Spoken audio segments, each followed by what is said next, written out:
Et nous allons maintenant dans la province de Logoué et Lolo où les responsables de l'Union pour le Progrès ont procédé à l'installation des différentes structures de base de ce parti de l'opposition.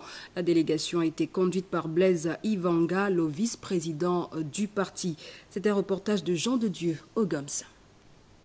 La tournée a touché plusieurs localités de la province de Logoué-Lolo, Koulamoutou, canton Lolo-Wania, district de Popa, Kouna-Dembe. Ce sont là quelques étapes de cette série d'installations de l'Union pour le Progrès et la Liberté, un parti politique de l'opposition dont la délégation est conduite par son vice-président.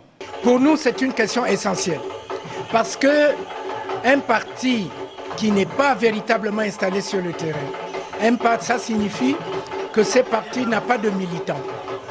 Donc, nous pensons qu'il faut absolument que nous remplissions cette tâche, que nous installions les responsables des différents bureaux de notre administration et que ces derniers puissent servir de relais et accomplir la tâche qui est la leur. Cette opération des structures de base obéit à une logique, l'encadrement et le suivi des activités de l'UPL. Ils nous ont montré qu'ils étaient capables de s'organiser et nous l'avons effectivement vérifié sur le terrain, à savoir que nous avons eu affaire à des personnes déterminées qui travaillent déjà depuis plusieurs années sur le terrain et qu'il était important que nous venions ici asseoir en fait leur autorité et faire en sorte que, fort de cette autorité-là, ils puissent accomplir les tâches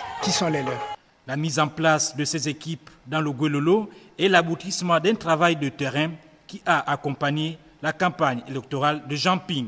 Prochaine étape de cette série d'installations, les 6 arrondissements de la commune de Libreville.